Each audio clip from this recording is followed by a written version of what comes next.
नमस्कार, बहुत स्वागत आप सभी का जी मध्य प्रदेश छत्तीसगढ़ देख रहे हैं आप। मैं हूं आपके साथ कोमल गंगवार।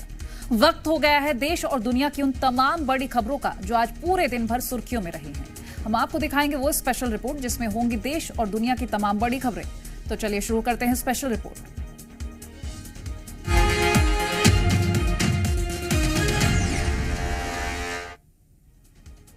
क्या तुष्टीकरण के नाम पर श्री राम मंदिर से दूरी बना रहा है विपक्ष? क्या कुछ खास वोट पर चोट ना पड़ जाए, इस बात का विपक्ष को डर है और इसीलिए वो राम मंदिर से दूर है।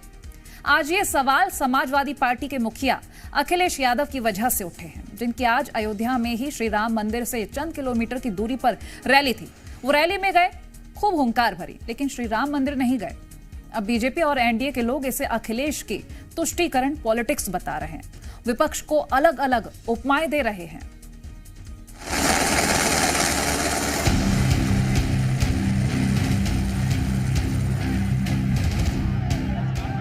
राम मंदिर से सिर्फ 1 घंटे और 65 किलोमीटर दूर, फिर भी अखिलेश यादव राम मंदिर नहीं गए।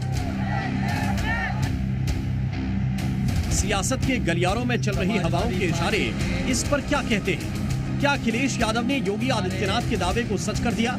क्या जिस बात को बीजेपी अपने चुनावी तरकश से निकालकर लगातार विपक्ष पर हमलावर रहती है, क्या वो बात सच हो गई? एक तरफ राम की सत्ता पर, ईश्वरीय सत्ता पर विश्वास करने वाली भारतीय जनता पार्टी और सहयोगी दल है, और दूसरी तरफ राम का द्रोह करने वाले, राम के द्रोह करने वाले की दुर्गति हमेशा तय है। हम आपको ये गूगल मैप इसलिए भी दिखा रहे हैं क्योंकि ये समझने में आसानी हो कि जो रैली आज अयोध्या में हो रही है वो जो है रुदौली विधानसभा क्षेत्र में हो रही है, जो राम मंदिर से करीब 60 किलोमीटर की दूरी पर है। ऐसे में ये उम्मीद लगाई जा रही थी कि अखिलेश यादव आज जनसभा के बाद राम मंदिर का दर्शन कर सकते हैं और भाजपा को जवाब दे सकते हैं। अखिलेश यादव ने कहा था कि उन्हें जब भी मौका मिलेगा वो सब परिवार राम मंदिर जरूर जाएंगे, लेकिन उनका खूर्त है कि निकल ही नहीं पा रहा। ये भगवान का कार्यक्रम है और भगवान से बड़े मुख्यमंत्री नहीं हो सकते, भगवान से बड़े कोई भी नहीं हो सकता, हम भी नहीं, आप भी नहीं, न मुख्यमंत्री भी। और भगवान जिसको बुलाएंगे वो अपने आप दौड़ा चला जाएगा। लेकिन आज जब उनके पास राम मंदिर के दर्शन का मौका करीब था, जबकि उन पर और गांधी परिवार से लेकर समूचे विपक्ष पर बीजेपी ये छाप लगाने में जुटी है कि विपक्ष रामद्रोही है, श्री राम में उनका विश्वास नहीं है। अब सुनने में आया कि कांग्रेस के नेताओं ने कहा कांग्रेस को अगर सत्ता मिलेगी तो कांग्रेस पार्टी राम मंदिर के निर्माण के निर्णय को पलट देगी। अखिलेश यादव खुद को समाजवादी धर्मनिरपेक्ष नेता कहते हैं, सभी धर्मों के सम्मान का दम भरते हैं। आज अयोध्या में राम मंदिर से कुल 65 किलोमीटर दूर अयोध्या के ही मवई बाजार में अखिलेश यादव की रैली थी। ये उसी रैली की तस्वीरें हैं। अयोध्या की ही जमीन से उन्होंने बीजेपी और एनडीए पर खूब जुबानी बाण चलाए, लेकिन राम मंदिर ना जाकर चाहे अनचाहे वो बीजेपी को एक बार फिर राम मंदिर की उपेक्षा का मुद्दा दे गए। तो इनकी संवेदना राम भक्तों के साथ नहीं, माफियाओं के साथ में है। देखा ना आपने, देख लिया ना? तो क्या इन माफियाओं को चुन करके भेजेंगे क्या? माफिया समर्थकों को चुन के भेजेंगे क्या? और इसीलिए मैं आपसे कहने के लिए आया हूं, बीजेपी का प्रकरण ही इस तरह का रहता है, विभाजन वाली राजनीति का प्रयोग करके ये चाहती है कि सत्ता और शासन में बने रहे, क्योंकि अब ये लोग 10 साल के शासनकाल में जो पूरी स्थिति है पूरे देश की, जिस तरह से भयंकर बेरोजगारी है, भयंकर महिलाओं के संग अपराध है, पूरा सिस्टम जो है देश का चरमराया हुआ है इस समय। अखिलेश चाहते तो दर्शन करके जनता के सामने संदेश दे सकते थे कि श्री राम और राम मंदिर को लेकर इंडिया गठबंधन को कोई भ्रम, कोई शंका नहीं है, लेकिन ऐसा नहीं हुआ। पास होकर भी वो श्री राम से दूर रहे। दूसरी तरफ प्रधानमंत्री मोदी हो या फिर यूपी के सीएम योगी आदित्यनाथ, जब भी मौका मिला उन्होंने राम मंदिर में दर्शन भी किए और अयोध्या की सड़कों पर रोड शो भी। ऐसे में सोचिए कि जनता में कैसा संदेश जाएगा। दूसरी तरफ जब अखिलेश राम मंदिर नहीं गए तो एक बार फिर बीजेपी हमलावर है। तो कांग्रेस कह रही है कि बीजेपी का एक ही काम है, धर्म के नाम पर बांटो। ये राम विरोधी है, ये भारत की आस्था का विरोधी गठबंधन है। यह देश में अनुसूचित जाति, जनजाति और पिछड़ी जाति को मिलने वाले आरक्षण के लोग विरोधी हैं। ये दो विचारधाराओं की लड़ाई भी है। एक तरफ गरीबों के पक्ष में लड़ने वाले पार्टियां एक होकर लड़ रहे हैं, धर्म के आधार पर, रिलीजन के आधार पर वो लड़ रहे हैं। आखिर विपक्ष के राम मंदिर से दूर होने के क्या मायने निकाले जाएं? इससे पहले सूत्रों के हवाले से खबर आई थी कि राहुल गांधी और प्रियंका गांधी भी राम मंदिर जा सकते हैं, लेकिन वो भी अभी तक मंदिर से उतनी ही दूर है। ये धर्म संकट है या फिर वोट संकट? ब्यूरो रिपोर्ट, जी मीडिया। और अब बात यूपी के बाहुबली नेताओं की। एक जमाना था जब चुनावों में इन दबंगों का जबरदस्त दखल देखा जाता था, मगर जब से योगी सरकार आई है तब से ज्यादातर बाहुबलियों का खात्मा हो चुका है और जो बचे हैं वो सलाखों के पीछे हैं। ऐसे में बड़ा सवाल यह है कि धनंजय सिंह और राजा भैया जैसे बाहुबली नेता इस चुनाव में किसके साथ हैं और इनका यूपी में कितना प्रभाव है।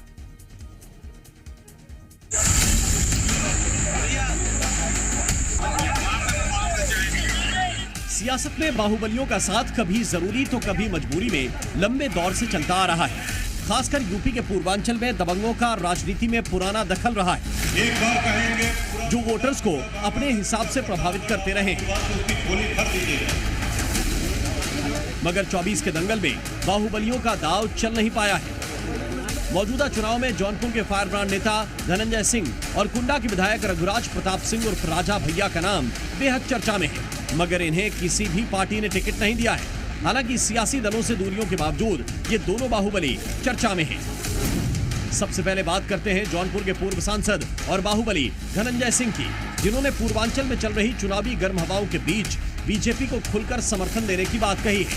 अपने समर्थकों के साथ बैठक के बाद धनंजय सिंह ने एसपी की मुखालफत कर बीजेपी का साथ देने का ऐलान किया। हालांकि उन्होंने बीजेपी प्रत्याशी कृपा शंकर सिंह के साथ मंच साझा करने से इनकार किया है। स्थानीय प्रत्याशी के साथ नहीं दिखने जा रहा। पहली चीज, हम अपने लोगों के बीच में जाते हैं, अपनी बात करते हैं। मैं किसी भारतीय जनता पार्टी के मंच को शेयर नहीं करने जा रहा हूँ। पहली चीजें जान लीजिए।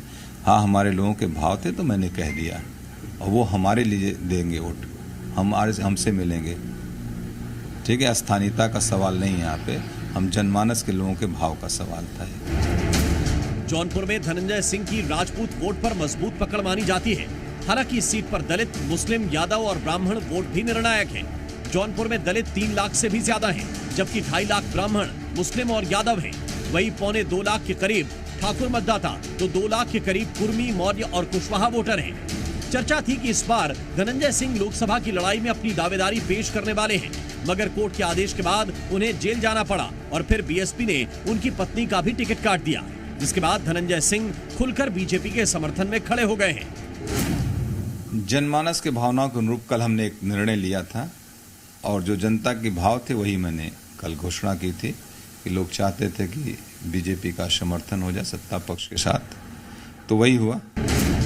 वहीं धनंजय सिंह के उलट कुंडा के बाहुबली नेता रघुराज प्रताप सिंह उर्फ राजा भैया ने किसी भी राजनीतिक पार्टी को समर्थन देने से इनकार किया है। राजा भैया ने साफ तौर से कहा है कि वो ना तो बीजेपी के साथ हैं, ना ही INDIA गठबंधन के प्रत्याशी को उनका समर्थन है। अपने कार्यकर्ताओं को संबोधित करते हुए राजा भैया ने योग्य प्रत्याशी को जिताने की अपील की। इस चुनाव में जनसत्ता दल की तरफ से कोई किसी के समर्थन का निर्णय नहीं लिया गया है, और सभी सम्मानित जो कार्यकर्ता समर्थक है, जिनका जहां मन हो, जिसको मतदान करना, जिसको आशीर्वाद देना, वो स्वतंत्र है, वहां कर सकते हैं। हालांकि पिछले दिनों राजा भैया की बीजेपी के कौशाम्बी प्रत्याशी विनोद सोनकर और केंद्रीय मंत्री संजीव बालियान के साथ भी मुलाकात हो चुकी है, मगर इसके बावजूद राजा भैया बीजेपी के साथ नहीं आए। आपको बता दें कि कौशाम्बी लोकसभा सीट पर प्रतापगढ़ जिले की कुंडा और बाबागंज विधानसभा के मतदाता जीत और हार तय करने में बड़ी भूमिका निभाते हैं, जहां ठाकुर के साथ साथ यादव, कुर्मी और मुस्लिम वोटर भी काफी संख्या में हैं।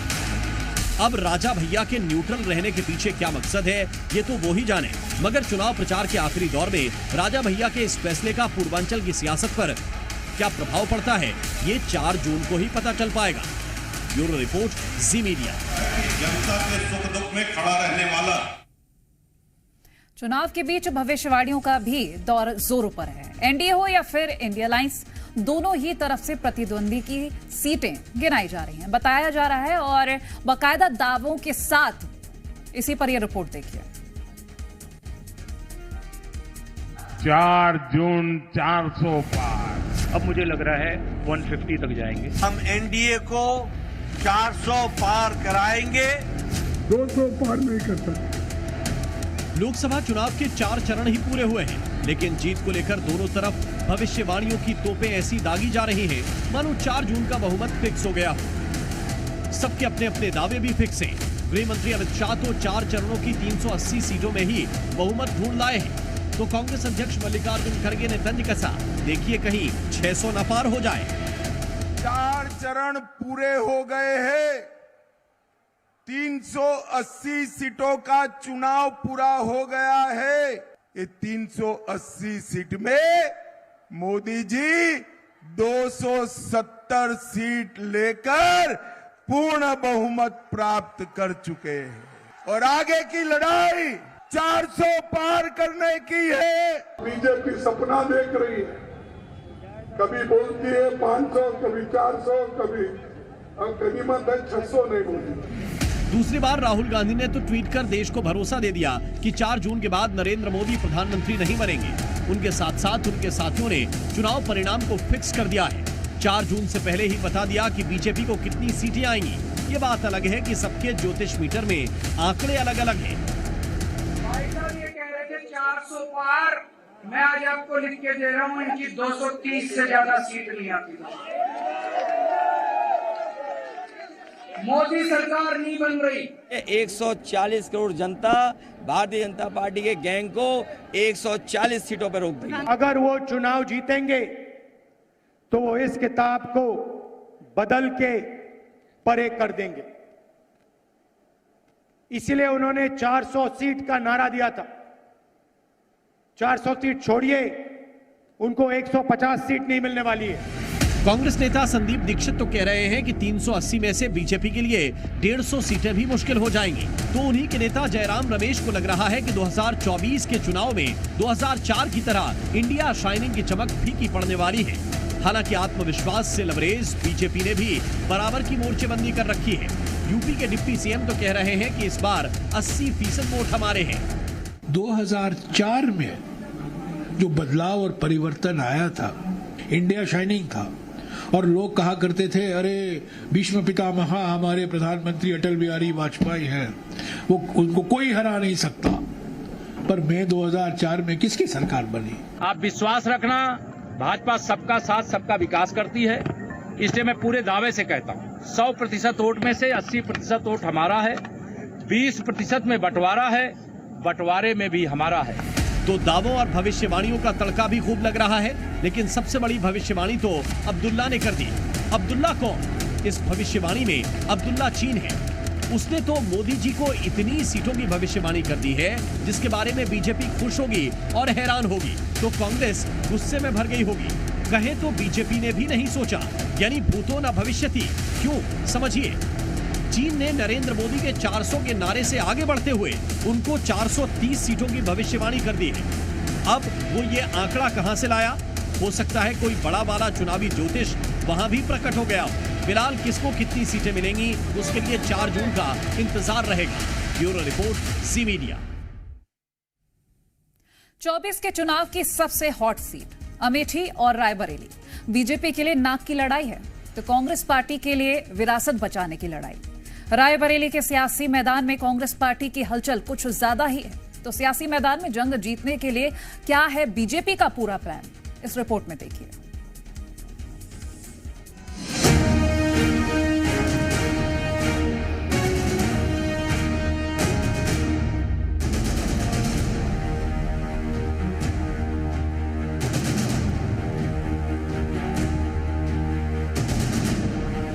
राहुल गांधी, सोनिया गांधी देश को छोड़ के भागने वाले हैं।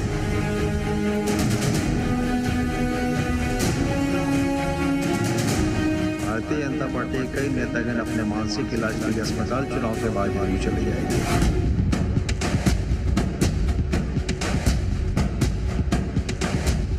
वार पलटवार, ये सियासी तकरार, सब देश की हॉट सीट अमेठी रायबरेली के लिए है। देश की 543 सीटों पर चुनाव है, लेकिन अमेठी रायबरेली में सबसे ज्यादा सियासी उथल पुथल है। गांधी परिवार की विरासत को बचाने के लिए कांग्रेस का हर तीर तैयार है। रायबरेली में भाई राहुल को जीत दिलाने के लिए प्रियंका दिन रात मेहनत कर रही हैं।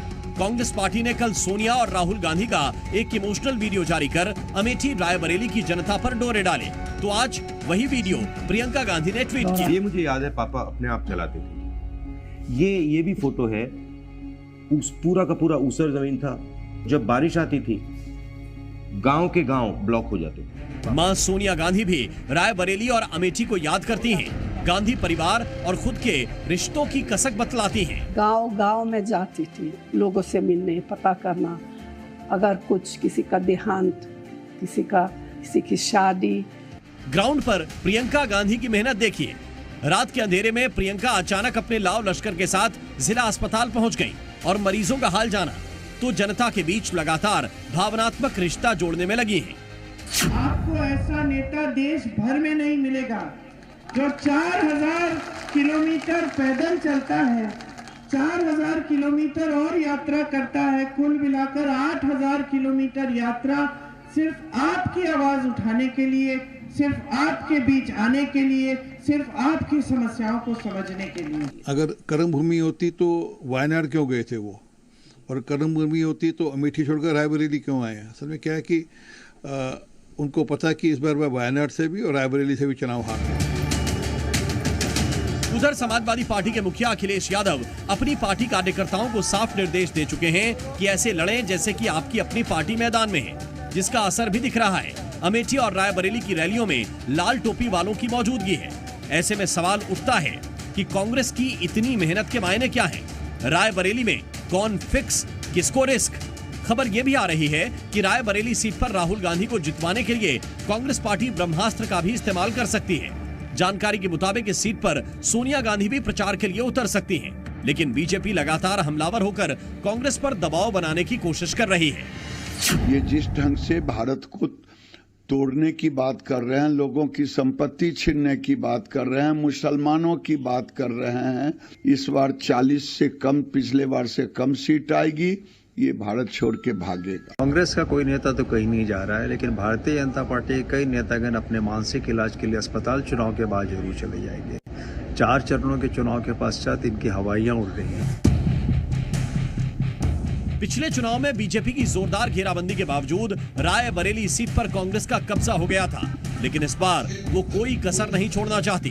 बीजेपी दिनेश प्रताप सिंह के लिए खूब मेहनत कर रही है, लेकिन 24 में पलड़ा किसका भारी होगा ये तो जनता ही तय करेगी। बीजेपी आ रही रायबरेली में, रायबरेली में कांग्रेस जीत रही है। भाजपा जो है कुछ किया नहीं। ये पारंपरिक सीट है कांग्रेस की, वही रहेगी। 80 में 80 दावा कर रहे हैं, हमको तो लग रहा है कि 40 सीट नहीं जीत पाएंगे। भाजपा ने काफी सारा विकास किया है, इसलिए लगता है भाजपा ही आएगी। अमेठी और रायबरेली में 5वें चरण में 20 मई को वोट डाले जाएंगे। 24 के चुनाव में हर फेस में वोटों का गिरता प्रतिशत बीजेपी के लिए एक बड़ा संकट है, तो जबकि पिछले कई चुनावों में लगातार गिरता ग्राफ कांग्रेस पार्टी के लिए भी बड़ा संकट है। ऐसे में 4 जून के नतीजे ही तय करेंगे कि नाक की लड़ाई और विरासत की लड़ाई में मैदान कौन मारता है। ब्यूरो रिपोर्ट, जी मीडिया।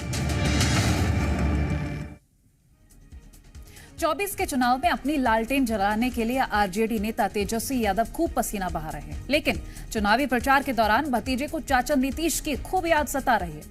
लेकिन बीजेपी और एनडीए के नेताओं का ये कतई मंजूर नहीं है। वैसे शुरू हो गई अब सियासी महाभारत। ये रिपोर्ट देखिए। 24 में भाजपा जाएगी, ये नीतीश जी भी चाहते हैं। कितने असमर्थ हैं, कितने कमजोर हैं वो हमारे मुख्यमंत्री जी के बिना। रास्ते अलग, गठबंधन अलग, चुनावी रैलियों में जमकर प्रहार। 24 की सियासत में नीतीश कुमार ने पाला बदला तो लालू और उनके परिवार पर जमकर बरसे। तो लालू परिवार ने भी कोई कोर कसर नहीं छोड़ी, लेकिन 24 के सियासी महाभारत में चाचा से अलग रास्ते पर चलने के बाद अपनी चुनावी रैली में भतीजे तेजस्वी एनडीए पर जोरदार प्रहार तो कर रहे हैं, लेकिन चाचा नीतीश को भुला नहीं पा रहे। जो 14 में आए हैं वो 24 में जाएंगे। नीतीश जी ने हमको जो गुण सिखाया है उसी गुण पे हम काम कर रहे हैं और 24 में भाजपा जाएगी, ये नीतीश जी भी चाहते हैं और उनका भी सहयोग हमको मिलेगा। चाणक्य नीति के मुताबिक जंग के मैदान में जीत के लिए साम दाम दंड भेद का उपयोग करो और दुश्मन पर जीत हासिल करो। कहीं तेजस्वी यादव नीतीश कुमार पर ऐसा बयान देखकर वही चाणक्य नीति का प्रयोग तो नहीं कर रहे, लेकिन बीजेपी और एनडीए को तेजस्वी के ये बयान बिल्कुल नहीं भाए और जमकर बरस पड़े। हमारे मुख्यमंत्री के नाम का इस्तेमाल चुनावी लाभ के लिए अगर तेजस्वी जी को करना पड़ रहा है तो ये दर्शाता है कि कितने असमर्थ हैं, कितने कमजोर हैं वो हमारे मुख्यमंत्री जी के बिना। आज जब वो उनके साथ गठबंधन में नहीं भी है तब भी उनके नाम का इस्तेमाल करके भ्रम फैलाकर ये अपनी स्थिति को बेहतर करने का प्रयास कर रहे हैं। तेजस्वी चिंगारी देते हैं तो सियासी गर्मी बढ़ जाती है।